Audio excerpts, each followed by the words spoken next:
Hello বন্ধুরা, Sabina kitchen থেকে সবাইকে জানাই সালামু আলাইকুম। আজকে আমি দেখেন লতি রান্না করব।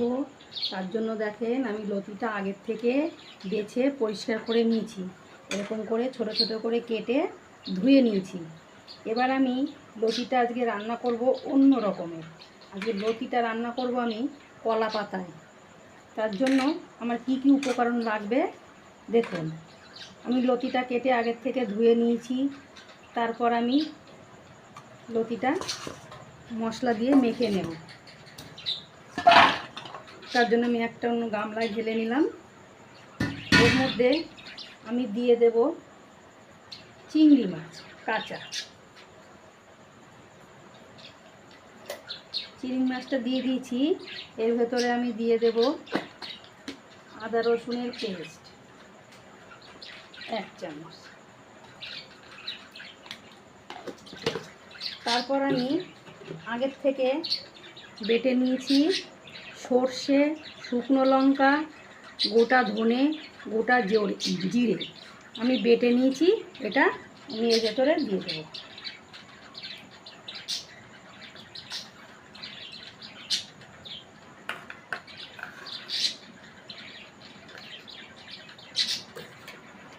তারপরে আমি একটু নারকেল নিয়েছি, নারকেলটা আমি মিক্সিতে একবার ঘুরিয়ে নেব।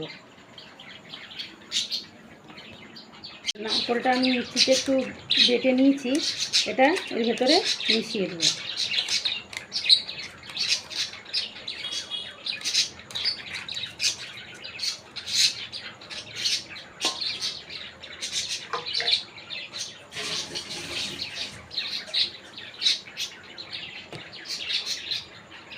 তারপর দিয়ে দেব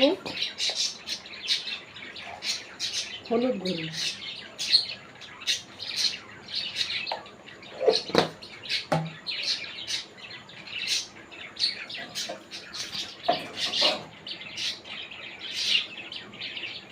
তারপর দিয়ে দিচ্ছি দুটো আলু মাঝারি সাইজের ছোট ছোট করে এরকম করে লম্বা করে কেটে নিয়েছি। তারপর দিয়ে দিচ্ছি একটা গোটা আম। আমের বদলে আপনি লেবুও দিতে পারবেন।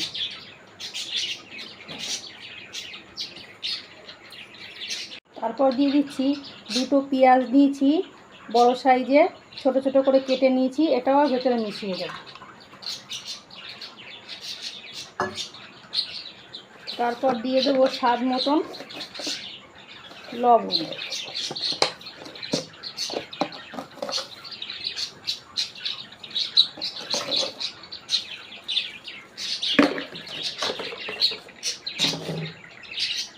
এবার দিয়ে দেবো এর ভেতরে সর্ষের তেল।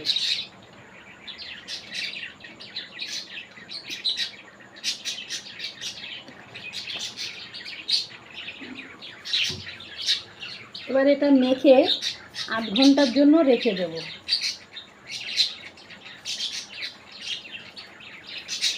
ভালো করে মেখে নেব, নিয়ে 8 ঘন্টার জন্য রেখে দেব।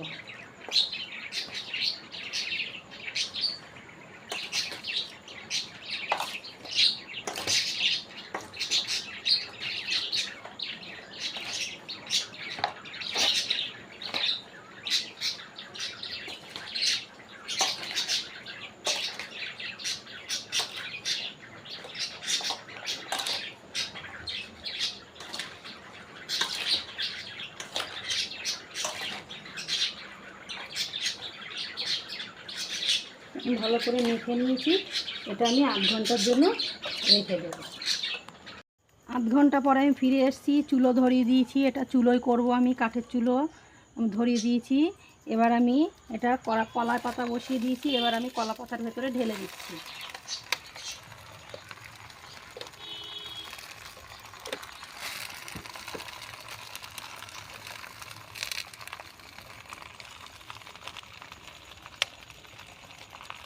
তা খুব আস্তে আস্তে আজে ঝিমে আগুনে এটা হবে। এটা আমি দিয়ে দিচ্ছি, বসিয়ে দিয়েছি। এখন আমি এর ভেতরে একটুখানি পানি দিয়ে ওর ভেতরে দিয়ে দেবো।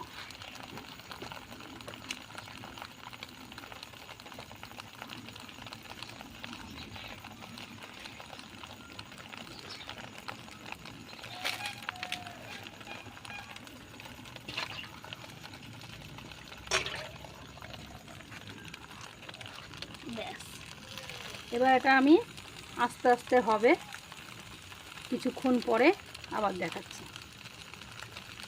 বন্ধুরা দেখুন আমার এক পাশটা হয়ে গেছে, তার জন্য আমি কলা পাতাটা উল্টে দিয়েছি।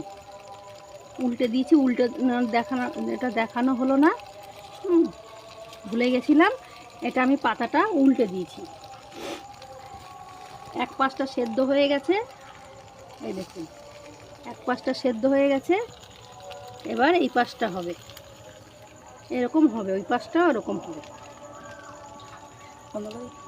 সেদ্ধ হয়ে গেছে। এবার এটা হতে অনেক দেরি হয়, তো ওই জন্য আস্তে আস্তে দেখাচ্ছি। এটা ফের আবার ওই অনেক টাইম লাগে। এটা আবার এই সাইডটা এরকম হালকা হয়ে যাক, তারপর আবার ঢেকে দিচ্ছি। কিছুক্ষণ পরে আবার ফিরে আসছি। আমি ঢাকনাটা খুলে নিচ্ছি, আবার ফিরে এলাম কিছুক্ষণ পর। দেখুন এবার কত সুন্দর হয়ে গেছে। এবার হয়ে গেছে, এই ধারটাও হয়ে গেছে, ওই ধারটাও তো আগে হয়েই গেছে, তেল ছেড়ে দিয়েছে, এটা হয়ে গেছে। এই লতি নারকোল ভাপা এইটা হলে আর কিছুই লাগে না। এটা এত সুন্দর লাগে খেতে, আপনারাও করে খেয়ে দেখবেন, কত সুন্দর লাগবে। এই দিয়েই ভাত খাওয়া হয়ে যাবে, আর কিছু লাগবে না। মাংস ফেল, দেখেন তেল বেরিয়েছে, তেল ছেড়ে দিয়েছে, খুব সুন্দর সেন্ট বেরিয়েছে, কত সুন্দর লাগছে দেখতে দেখুন। আর খেতেও খুব সুন্দর লাগবে। আপনারা এরকম করে বাড়িতে বানিয়ে খেয়ে দেখবেন, খুব সুন্দর লাগবে।